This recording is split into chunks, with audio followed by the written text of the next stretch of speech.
sus formas de vida, sus costumbres, y asumir las de otro, las del cristiano, las del castellano cristiano, viejo.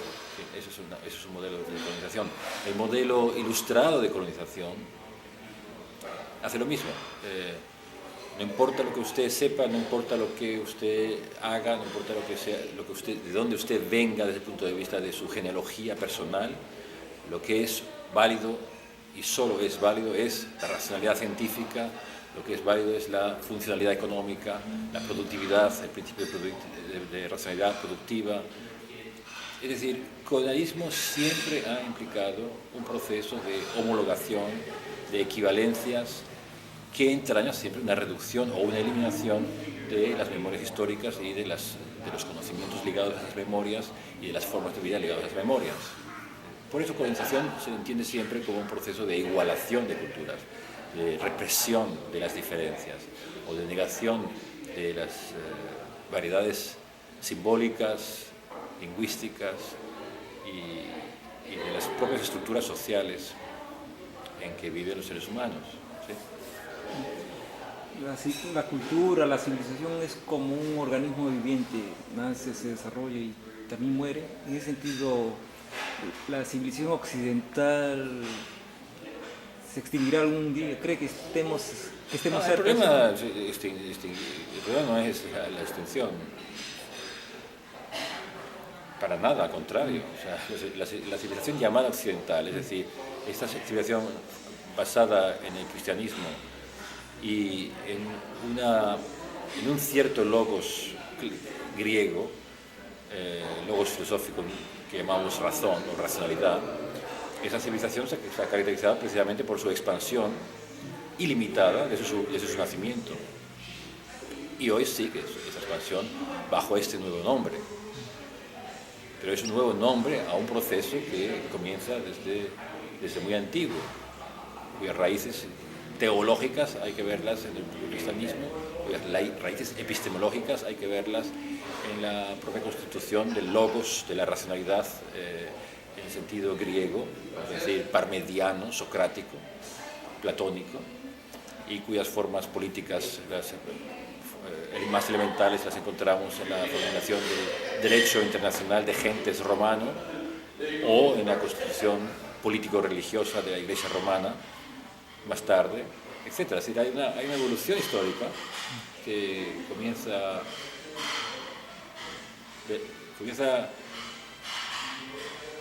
realmente se pueden citar dos momentos o dos puntos centrales. Parménides, el principio de identidad lógica por un lado, y la doctrina de la redención global en nombre de la cruz, expuesta programáticamente y militantemente por San Pablo. Ahí tenemos dos grandes ejes que definen un proyecto de constitución de algo así como una aldea global. No se llamaba aldea global en la época de San Pablo, pero era una especie de aldea global. Era una ciudad de Dios, por ejemplo, como lo formuló San Agustín, que es ya un concepto de una ciudad virtual, la ciudad de los cristianos redimidos, bajo la penitencia sacerdotal y bajo el poder de la Iglesia. En la historia de la llamada cultura occidental, lo que nos encontramos son con diversas formas de globalidad, con diversas formulaciones de globalidad, con diversas definiciones de globalidad y con diversas prácticas de globalidad. Claro, la fuerza que hoy tiene esta palabra subyace a sus enormes instrumentos tecnológicos que obviamente no tenía el cristianismo primitivo, ni tampoco tenía el Imperio Romano. Estos mecanismos, esos instrumentos tecnológicos son los que hacen hoy de la globalidad un proceso, un torbellino, un verdadero torbellino, que sentimos como cualitativamente diferente a sus expresiones históricas más tempranas, o incluso a sus expresiones históricas recientes, como podía ser el internacionalismo de las vanguardias históricas europeas en los años 20 y 30. ¿Cómo explica la fácil tentación humana de caer en el irracionalismo y la destructividad, tanto individual como social? Bueno, la irracionalidad es parte de es parte integrante del proyecto racional de esa sociedad. Vamos a colocar voy a pedir usted. Dos, tres. Doctor Subirats, ¿cómo explica la fácil tendencia humana a caer en la irracionalidad y la destructividad, tanto individual como social? Sí. Yo no sé si la llamada irracionalidad es una tendencia humana o es simplemente la sombra de la llamada racionalidad. Yo pienso que un instrumento como esas armas sofisticadas cuya actuación hemos visto en la televisión a lo ancho de guerras como la del Golfo o la de Kosovo, son instrumentos muy racionales y que la manipulación técnica requiere de un alto grado de racionalidad funcional. Pero no me cabe la menor duda de que esa racionalidad funcional entraña en cuanto a su contenido al mismo tiempo un momento profundamente irracional, que es la violencia técnica. Entonces, yo no creo que se pueda separar la racionalidad de la concepción científico-técnica del mundo como objeto subordinado a ese poder precisamente, de la irracionalidad que entraña aspectos de violencia, voluntad de poder, voluntad de sumisión y todos los momentos, digamos, todas las características psicológicas, morales, tremendamente oscuras que entraña este principio racional de dominación. Por decirlo muy simplemente, si violencia es un aspecto irracional y si poder, en el sentido tecnocientífico, constituye un principio racional, ambos no pueden separarse ni epistemológicamente, ni metafísicamente, ni sociológicamente, ni desde el punto de vista de la teoría de la historia. Ambos son partes integrantes de esta civilización en la cual estamos. Fue Nietzsche, Nietzsche y Freud, como es muy sabido, dos pensadores de nuestro tiempo, que precisamente insistió en esta dimensión irracional inherente al propio discurso de la civilización. Doctor Subirats, ¿cómo ve usted el panorama latinoamericano en relación a su futuro político, económico y social? América Latina en este momento está abandonada del mundo. Es una cosa que me alarma. No cuenta políticamente. Hoy se están reuniendo en Okinawa las 7,5 potencias, llamadas potencias mundiales. América Latina no está en la agenda. Sin embargo, se está destruyendo el Amazonas de una manera absolutamente bárbara. Están creciendo las epidemias en América Latina a un ritmo que hace pensar en la posible africanización de sus problemas. Hay guerra biológica, hay guerra industrial, hay guerra de narcotráfico, hay intervención militar multinacional o transnacional en América Latina, no se habla tampoco del problema. Existe una situación de fragmentación y de desesperación social visible cada vez mayor, visible en las grandes megalópolis, en México, en Sao Paulo, y visible también en el campo, entre la población llamada indígena, que en realidad habría que llamarla histórica, del Cusco o de la cuenca amazónica o del Sertão brasileiro. Es decir, que yo veo que la situación es muy grave y que al mismo tiempo no se habla de ella, no hay una conciencia de ella. En mi experiencia desde las universidades norteamericanas, esta falta de información me parece que constituye precisamente hoy un gravísimo problema. Muchas personas tratan allá de solucionar ese problema, es decir, de abrir nuevos cauces más intensos de comunicación. Pero la realidad es que no hay un suficiente contacto, no hay una suficiente permeabilidad en lo cultural, en lo político, en lo social, en lo ecológico, en lo literario. Con respecto a Europa, creo que la situación es peor. Hay una impermeabilidad bastante fuerte, a mi modo de ver, un distanciamiento, tanto político como cultural. Doctor Subirats, en vista del panorama actual de los últimos años, ¿qué perspectivas le puede abordar a la humanidad, el futuro cercano de la humanidad, en forma global?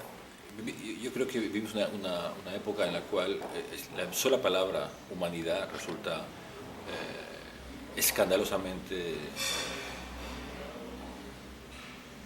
fantasmática.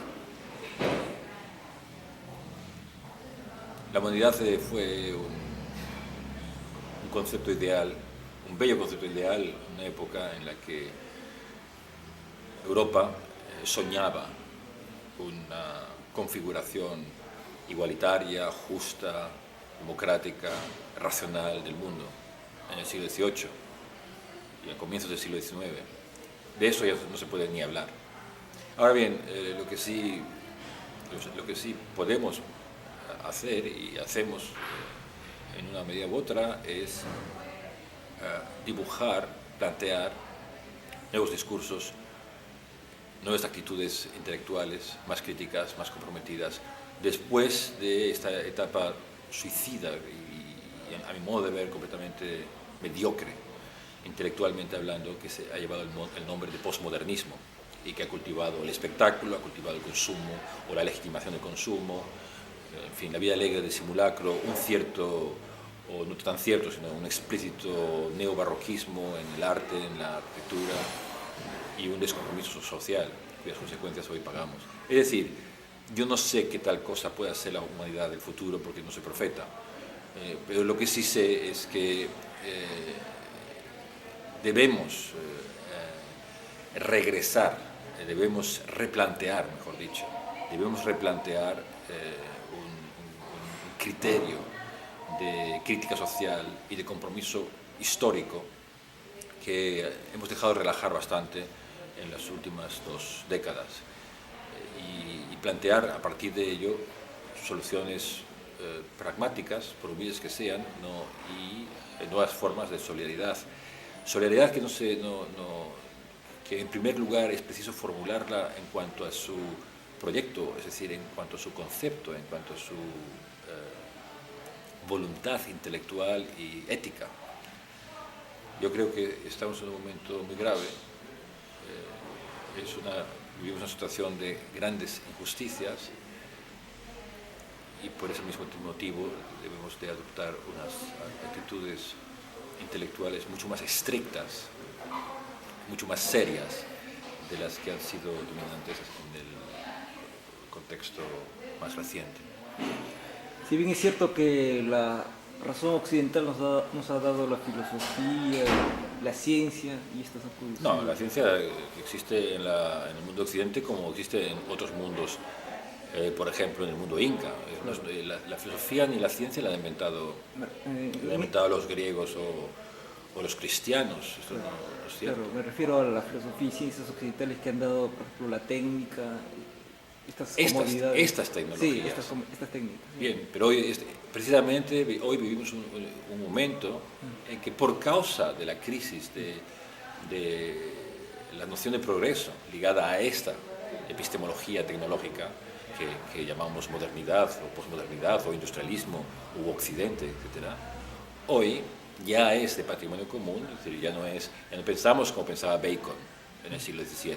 Solamente hay una ciencia verdadera que es la crítica racionalista empírica. No, hoy sabemos que hay otras ciencias.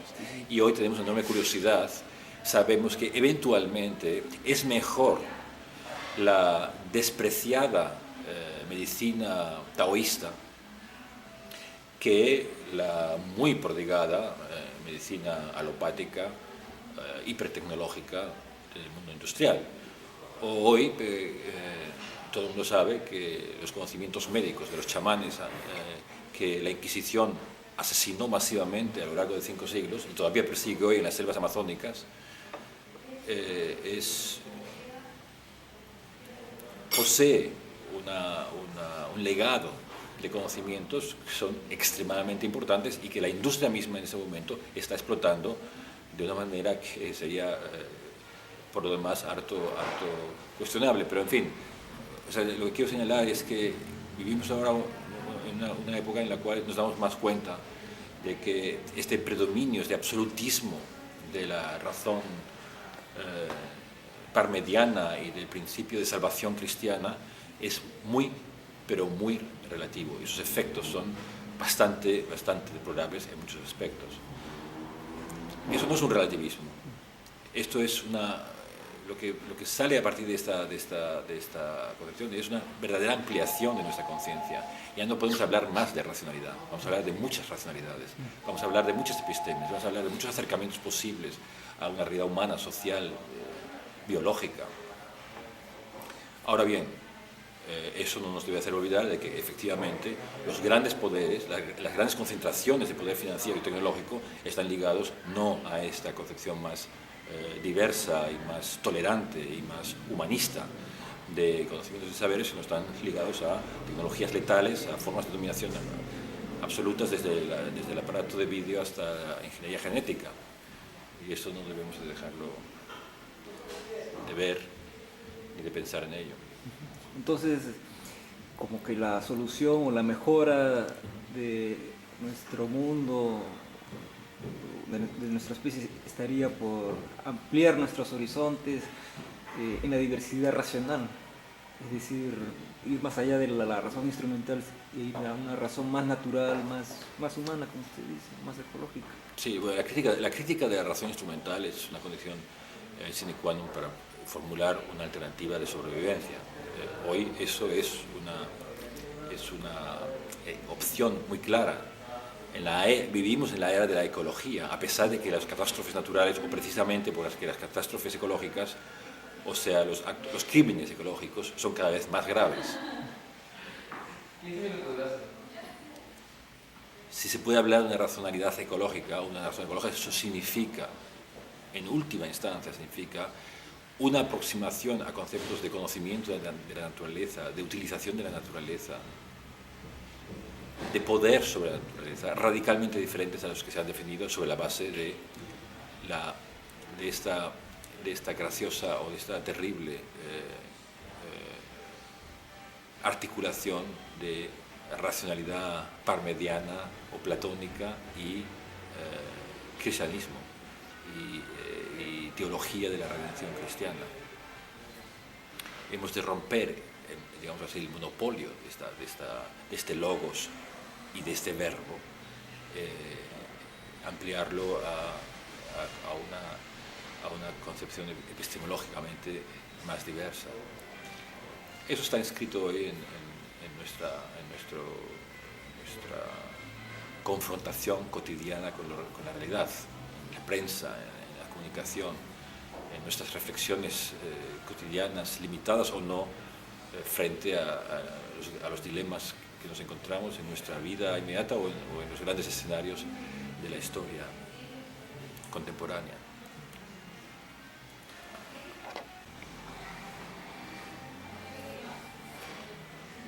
Según lo que hemos hablado, ¿usted concordaría entonces con el anarquismo epistemológico de Paul Feyerabend en el asunto de que la ciencia no sería un saber supremo, sería tan valedero como el conocimiento de cualquier grupo cultural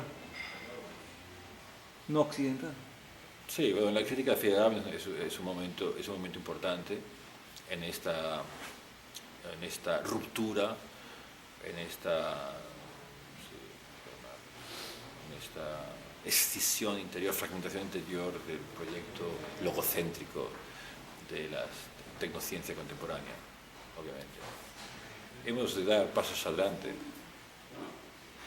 Es decir, yo creo que, o sea, a unos niveles elementales, los trabajos de las organizaciones no gubernamentales de desarrollo de formas económicas de sobrevivencia tecnológicamente desarrolladas, pero al mismo tiempo adaptadas a las condiciones ecológicas locales de una población, por ejemplo.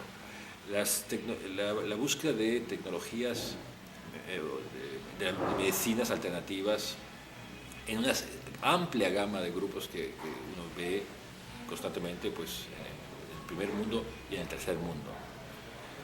La enorme curiosidad que existe en ese momento en el público en general por el conocimiento de saberes, por la aproximación a saberes religiosos no cristianos, ni siquiera ligados a la tradición, digamos, bíblica, es decir, de las tres grandes religiones, la judía, la islámica y la cristiana, sino a las religiones chamánicas o a las religiones budistas o inclusive al hinduismo, como saberes alternativos, como aproximaciones alternativas.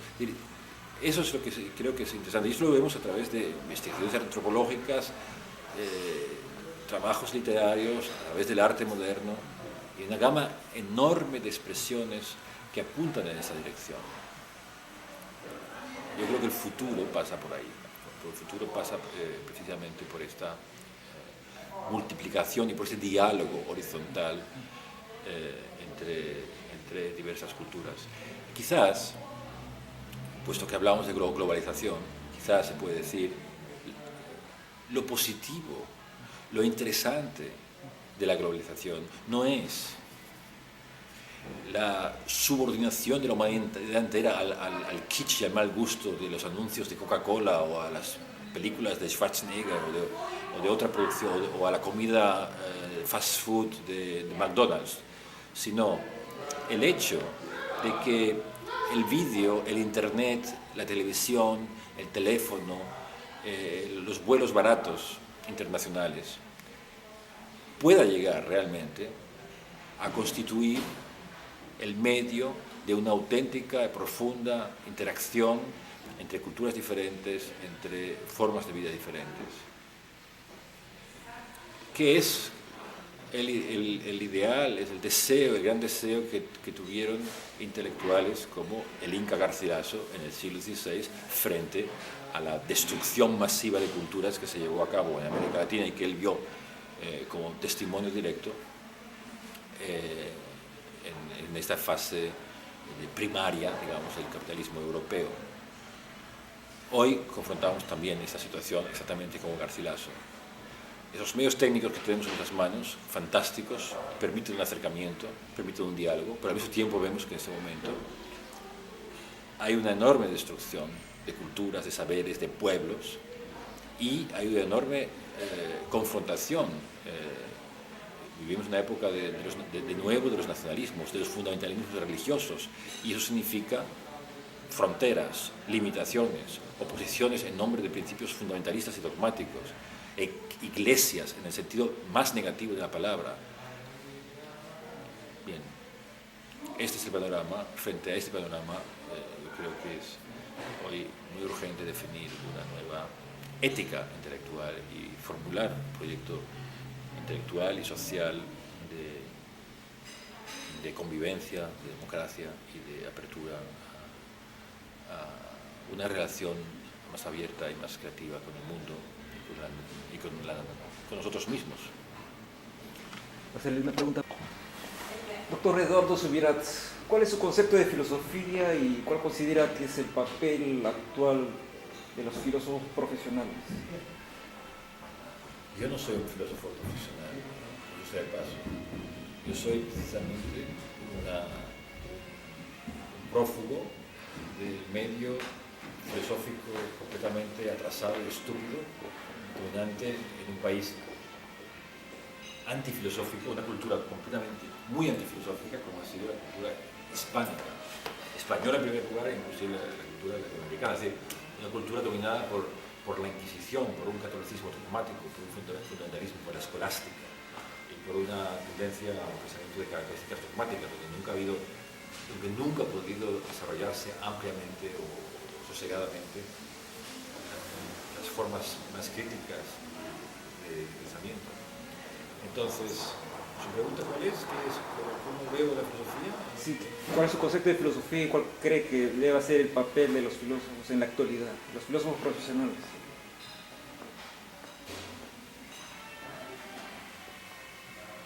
Yo creo en el filósofo profesional. Yo creo que hay que repensar conceptos más antiguos como un pensador. Aristóteles no era un filósofo profesional, ni lo era Platón, ni lo era Nietzsche en ese sentido. Entonces, en primer lugar, descarto esta institucionalización de la filosofía como algo interesante. El academicismo no es para nada, no lo considero para nada una alternativa. No lo condeno tampoco, o sea, es algo que existe, no quiero quejarme de él, pero no es esto. Debemos de ir a formas de pensamiento, yo creo, que estén ligadas a diferentes modelos. O sea, idealmente, yo creo que el filósofo del futuro debería ser alguien que estuviese impregnado, por supuesto, de las tradiciones de la filosofía llamada occidental, de la filosofía griega, de la filosofía moderna del siglo XVIII europeo y del siglo XIX europeo, pero no menos debe estar íntimamente familiarizado con las culturas chamánicas o con las tradiciones religiosas de Oriente y con las concepciones filosóficas ligadas a esas tradiciones religiosas. Yo estoy absolutamente fascinado por una tradición profunda de pensamiento que existió en la península ibérica antes de llegar la Inquisición, antes de llegar esta barbarie que trajo la Iglesia romana en el momento de su expansión imperialista con sus cruzadas. Pensadores como Maimónides, que eran en primer lugar eran médicos, eran personas que estaban completamente dedicadas a un trabajo social, a una responsabilidad respecto a su comunidad, y que eran grandes hermeneutas. Su obra es precisamente una de los grandes paradigmas del pensamiento hermenéutico, del pensamiento crítico, y con un proyecto vital y social al mismo tiempo transparente. Esta es la tradición que me parece extremadamente útil, creadora de cara al futuro. No el filósofo profesional, sino el intelectual, pensador que al mismo tiempo tiene un compromiso social y que es capaz, o por lo menos hace el esfuerzo difícil de hablar un lenguaje inteligible para todos, para una colectividad que piense en términos de integración de la colectividad, a pesar de que vivimos una época difícil para esta